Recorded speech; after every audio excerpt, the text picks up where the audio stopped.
So, Tim, I think there's two really exciting things to talk about today. One is about what I'm doing here in Cairo, launching 18daysinegypt.com, which is our innovative new approach to storytelling, using people's social media to tell their stories. And it's really unique because we are really trying to make the source the storyteller, people who are actually out there experiencing the revolution, realizing they have technology, that they're creating media from the front lines, using them to actually tell the story.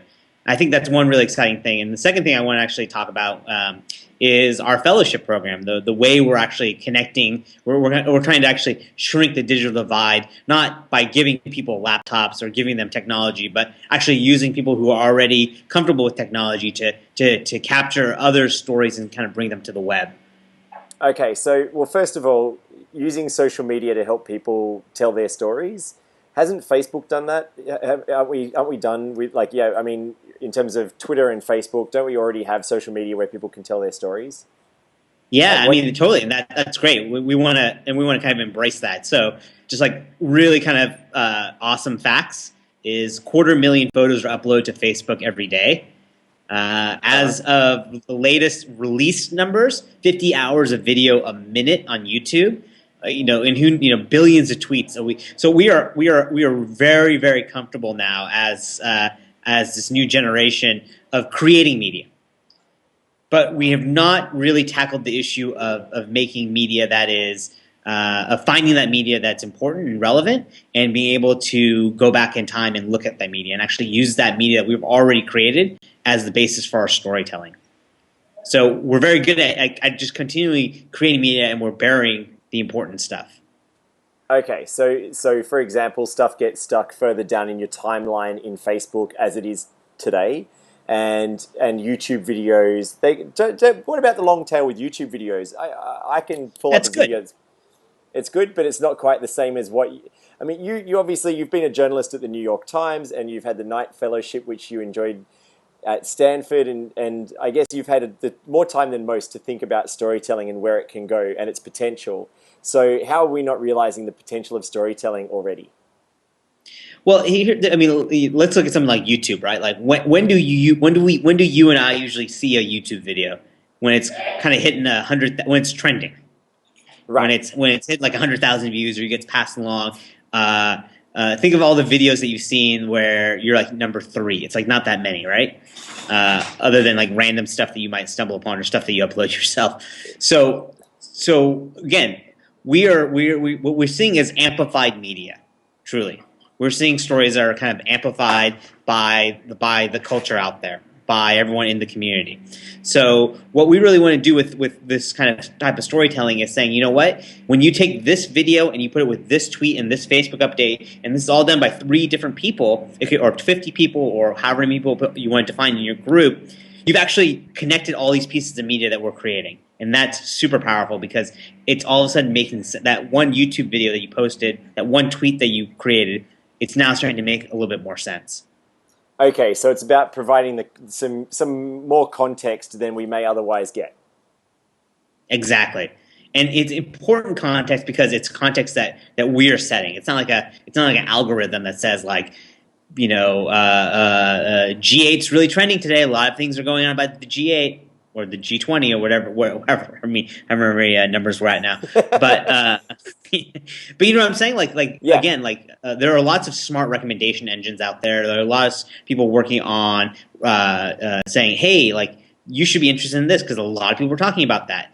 But what we're saying is that if something is really important to a group of us, that's why we go out there and we use these things to actually create the media. Whether it's being in the front lines of a protest or at a city council meeting, it matters to a group of people. It matters to a certain community. Okay, speaking of a certain community, what about the community of which you're part, the journalists? I can imagine a lot of journalists perhaps feeling like you may be selling them out. Like, aren't you cutting them out of the deal here? Oh, no way. I mean, you look at all the stories of the last year, which have been really big, the mega stories. Arab Spring, Occupy, the beginning of the elections. The way that people have been consuming the media has been on Twitter and Facebook first. They've really been, they want raw. and then they want some kind of journalistic context setting analysis after the fact. But Hmm. where are they going first to put it together? That instant thing is they want to hear it from the source, and that's one thing that we're actually trying to work with journalists to say, like, you know what, you can actually cultivate a community and ask them to tell their stories, and in that way start highlighting what things are that your job is becoming more and more as the curator. It's more and Right. more saying like these are the things to be listening to because these Okay. are the So people in these places. okay. So I think I'm starting to get this because what I'm hearing is that you're expecting users of your service, so Groupstream, to Hmm. curate their own stories or the stories of which they somehow feel a part, even if presumably even if they weren't there, because they can access content. Let's take the Cairo example and the 18 days in Egypt. Uh, Someone who was on the ground could go through tweets, Facebook updates, Flickr photographs, YouTube videos, and pull together and create a story that holds that media together in a new way. Now, but Yeah, you don't have big, to have been visual, there, right? beautiful. They don't have to Right. have been there, and that's it. But we've created a toolkit that lets you go into your own timeline, your own Twitter timeline, your own Flickr timeline, your own YouTube timeline, and be like, you know what? I was out there creating these pieces of media, and I just brought them together. And then what happens when you have another person bring their stuff in, and you add a third person, and all of a sudden you've brought in three pieces of people's media in one place, and now you've created like the soup. And then at that point, you can start rearranging stuff and kind of making more sense of it. But even the ability to bring in all these different media fragments, that's something that doesn't exist. And we're doing it. That's the thing. We're creating the content, but we're not bringing it together. Okay, so speaking of bringing it together, given that that's what journalists normally do, would you anticipate that a way that a journalist might interface with Groupstream is that they set up their own Groupstream, or that they consume Groupstream, or they scan Groupstream to see what curators are doing, and then they become kind of meta curators that sit on the top of that and try and you know draw those stories together for their news outlets? Yeah, I mean, we kind of see ourselves similar to like a Twitter or a YouTube. In a model, not we're trying to replace these places. Actually, we rely heavily on these services. And we play with all of them. But what we want to do is work in that same way that people have their own group streams where they push out their own content. So if you take a place like the New York Times or another major news outlet, which is covering a major story, let's say like the presidential election on a debate night, they have 6 to 7, or an election night, they have 6 or 7 people creating media in different places. So the group Sure. stream actually brings together an organization's media in one place and pushes that out to their audience, which is Right. very exciting. So I don't need to consume on 3 different platforms. Secondly, they can start asking the crowd, what are you seeing on the ground? And rather than saying, "Oh, here's a photo or here's a tweet," it's like, "This is my story. This is Jigar. I'm here on the ground. This is what I'm experiencing." And Okay. rather And than taking that information and gurgling it down to a sentence, they can say, Jigar Mehta, yeah, age 32, is on the ground in New Hampshire, and this is what he's saying, and link to that because that's what the audience wants. The audience wants to hear what I'm thinking. okay, so this is interesting because when Occupy Oakland, for example, happened last year, and I Yeah, was in last Sydney. night. What's that? Okay, well, there were big actions last night as well, but Right. Okay. Well, I'm thinking about last start. year because there was a particular moment where my Twitter stream went electric, and people were intrigued by what was going on in Occupy Oakland. And the thing is that the hashtag was becoming polluted by all sorts of entities who may have had a product to sell, or like we're only tangentially related to the event, and like a whole bunch of people like me sitting in Sydney, Australia, writing, "Wow, Occupy Oakland's really like being electrified right now," or what have you. So I Starts guess trend. it starts trending, right? So you were talking about the algorithm, but I guess what I'm hearing here is that if there was someone in Oakland, for the sake of the argument, who had a group stream, they could curate their own group stream where only the content of people that they chose got into the stream. So you're going to have like more quality over quantity, perhaps.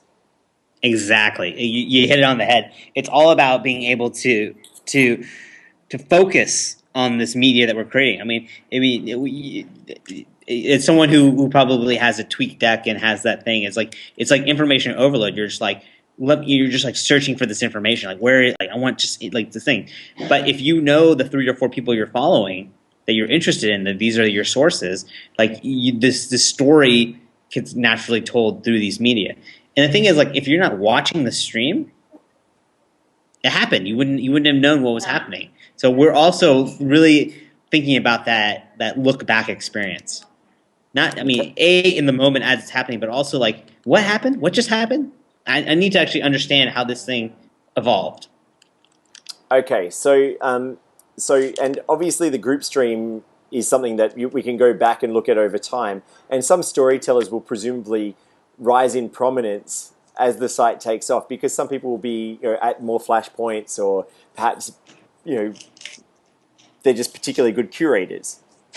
Yeah, and there, Is that I the kind think of thing you like, imagine happening? well, I also imagine it's going to be, it's just like remember when we all had Facebook accounts for the first time, and we all just posted like, "This is what I'm doing." Da, da, da. It's like it's a new kind of behavior which we didn't quite understand the power of. But as soon as we understood the power of it, I mean, look at how we're using it now to actually communicate, to connect, to push our own agenda. Like we've learned the tool, and the tool changes, and we keep learning it. In the same way that we right now, the tool that we've created probably doesn't make complete sense the first time around. I don't know how I'm going to use this in my own life, but we are seeing how people are actually starting to use it in different ways, and that's really exciting. Okay, so it's answering a Because few questions. it's about the we've entered the web of curation. The era of curation. It's There's it's enough a information out there. Mhm. Right, but it's about that layer of what's that layer above information in terms of the hierarchy. It's like Yeah, sense making and exactly. storytelling, right? Okay, so I'm clear about that, but I know because we're friends, I know that you had a particular interest in Egypt because you had just had your honeymoon in Egypt before the 18 days, right? So like you felt a Yeah. personal connection, and so you were particularly intrigued by the stories that were being Well, I think we all told. felt it. I felt we all felt a personal connection. I mean, like let's be honest. Like it might have taken us day 12 of the Sure. 18 days, but we all were like, "What is happening in Egypt? I feel Something is like in my happening here." circle of friends, you caught on quicker than most that what was happening in Egypt was a really big deal. And I think, and I my first memories of what was happening came through you, who actually had, you were just basically commenting on, I can't believe somewhere I just was has become this, like, and I suppose, so Yeah. you were interested in like, I mean, I think it just gave you a proximity with that. But you're right. I think by the time we got to the 18th And day, the world had you caught just hit on. on it. Yeah, yeah, and that's how stories are told now. It's There's a world story, but it was my connection to that story because we are connected Right. that So got you here's that brought you in, so so which is really interesting to me. so a year later, Yeah. you're here. You've built Groupstream. You've got a team that's working on 18 days in Egypt. So what are you calling 18 days in Egypt now? What like Well, is it's it? still It's a called eight. group. Yeah. Yeah, and it's what's the In tagline or what's the our explanation? yeah, yeah, yeah, yeah, yeah. So in our realm, in our world, 18 days in Egypt is really an instance of Groupstream. We're really saying like this is the playground that we're really testing out these tools, Okay. and letting it be a place that is about the ongoing revolution. Because again, like that's the other thing about these stories is they never start, they never end. They are they continue. You Sure. can If you wanted to take this story back and go back all the way as far as you want to, we could, right? We can say this led to that, and from here on out, you can see how people's lives are going to be affected by this story. So we can take a look at it. We can take a look at a moment in time of these stories, which is what documentaries do really well, or news articles. But we can also say, you know what? Let's embrace that this story is growing. It came from something. It's here now, and it's going somewhere. How do we create a toolkit that actually lets us embrace that? And that's a really like, and that's why like, I think some of the things like Facebook's doing with timeline are really kind of really interesting, and they're starting to get that too. Okay. So what I about the think we all fellow? are. I think we're all learning. Like, yeah, like how many think about all the data that we're creating with like our check-ins on Foursquare. or the food that we snap on food spotting, or how we at what points we get engaged on Twitter. It's just the beginning, huh? It's just the beginning. I mean, and like like obviously, I think a big part of that is also we need to understand what this data means. Um, like, how do we actually take control of our own data? Which is like a whole another issue. Like, this is getting into like, all this data that we mean. Like, can you imagine that if we like pushed all the data that we've already created, and in the grand scheme of things, it's not that much data, but you can imagine how many data points we create. Like, we're doubling the amount of data points we create every year. I think, online Sure. data points. Like we actually can know everything about you from just like pushing in all this data, which is kind of like amazing. It Yeah, could be and it could actually, be it could be useful, but it could also there's a lot of good out of it too. yeah, I was astounded just recently. Google have updated their privacy settings, and they gave. I don't know if you've found this, but it would appear everyone with a Google account has been hit with a list of the updated privacy settings across Google.com, and with a single click, you can now see every category of data that Google has on you, and to see that in one long form that I had to scroll for some time, I thought to myself, if a government or a company had asked for all of this information at once, I would have shaken my head and say, who are these guys kidding? But because they got it Yeah. from me one click at a time, over a period of years, it's amazing how it's built up. So I know exactly. But like you said, that's a whole other story. I wanted to ask you about the fellowship program and what you're doing in Cairo right now. Great. So I just arrived in Cairo a few days ago, on the 27th of January. And what we need to remember is that this is the 1 year anniversary of the 25th was the beginning of the 1 year anniversary of the revolution that started a year ago. And it took 18 days for Mubarak to step down. So the revolution is not done for a lot of people's minds. There's a lot of tension on the streets here, and so it's really interesting to see. I wanted to actually see it on the ground. We've been working on this product for some time, and we released it. We said, okay, now we are ready for people to tell their stories of the last year and of the ongoing revolution. And so I came out here to basically help launch the product and to also work with our fellows. We've hired 6 fellows, and we're really trying to approach this as a startup. 6 fellows for 6 weeks. Let's get them out there. They are basically our bridge to between the millions of stories out there and our website, which is kind of more outward facing. It's an incredible collection tool, but we also understand that a lot of people are watching it. So the tool is open to anyone who wants to contribute a story, but we all know that internet penetration is not that great, and not in Egypt. And on top of that, it's people are just so busy with what's going on that we really do need people to help out collecting these stories. And so the fellows are out there collecting stories from people who might have a cell phone but not internet access, collecting their media off the cell phone and their story, more importantly, but also working with organizations who we're actually trying to partner with a great organization here called Harassmap, which is working on stopping sexual harassment. Is a huge issue here in Cairo, and we're working with them to say, hey, we can teach you how to use these tools. We can teach you how to fish, essentially, and you can tell your stories about the people in your organization or your community, and we will help push those stories out, because this is becoming a place that all these stories from all walks of life can exist. So 18 Days in Egypt has become a focal point for Egyptians and also people outside of Egypt to get a lock on the stories of how those 18 days unfolded and what is to come, or what's happening, what the journey is like so far. And not just those 18 days. It's really become a metaphor for the ongoing struggle. It might be 18 years, right? Who knows? Something did magical happen in those 18 days. And so that's why we use that as the title of the project.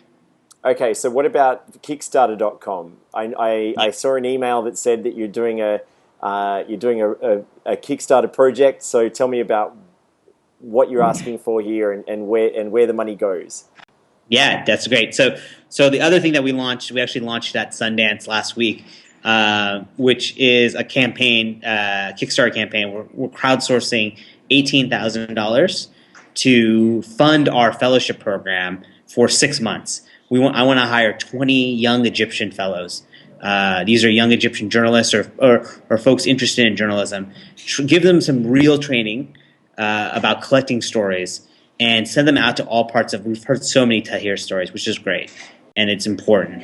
And we know these stories, but this is a country of 80 million plus people. There are so, and everyone is touched by this, what happened in the last year. And we need to just round out the story. We need to hear these voices. And like I said earlier, one of the best ways to do it is to actually have someone dedicated working to collect these stories. It's great that we created a tool. Yep. Yeah. So wait a minute. So did you say you'd like up to 20 people working for 6 months as part of your fellowship program? Yes. Did I get those numbers right? Okay. Yeah. So the $18,000, what will that help contribute to? Yeah, definitely. So it helps in two ways. 18,000 helps actually pay stipends and travel expenses for our fellows to go to these places to work. It also shows other donors because it shows other donors, look, the crowd is behind this. They get this. We were able to raise this money through the crowd, and because of that, yep, they can see the interest in this. They can get it. And when you say other donors, you're talking about perhaps philanthropic organizations who are taking an interest in your project because it is getting this attention around the world. And so what you're saying is that you'd rather the money didn't come exclusively from philanthropists, that there were actually that this is coming from all of us. Yeah, I mean it's an important enough story, and look, I used to work in journalism. I still call myself a journalist, storyteller, and we know that one of the pillars of a strong democracy is media. It's journalists, strong media, not state controlled media, but actual real analysis and reporting. And this is a country, a young country, a new young country in some ways, right? That needs to have a strong local community of journalists. And the only way you're going to train the younger generation to become journalists is not by giving them a course on journalism. It's by actually having them learn and by going out there and doing the work. And that's how I learned. That's great. It's not by reading love a textbook. That's terrific. How exciting. Why don't you lead with that? Yeah. play this interview backwards. Yeah. No, that's terrific. So, well, actually, yeah. Look, I mean, I'm so impressed by you, and I'm so proud to count you as a friend. And it's really exciting the fact that 18 Days in Egypt is a really exciting project. Groupstream, the business and the technology that's making it possible is a triumph. And the fact that you've got this fellowship program running at the same time, shows that your heart's in the right place. And I'm really excited. And I hope this video, reaches people who might not have otherwise caught the story. And who knows, it may be part of a group stream at some point in the future. Yeah, it should be. It's so easy. I mean, it's really we need to talk about that too, about how to. We're about to start thinking a lot about who the next group streams will be about, and we're getting a lot of people interested. So this has been a big year for social media, and a lot of stories have gotten buried. And so I think it's going to be it's a really important tool at the right time. Fantastic. Okay, mate. Well, this might not be the last video we record. Thanks for making the time. Sounds good.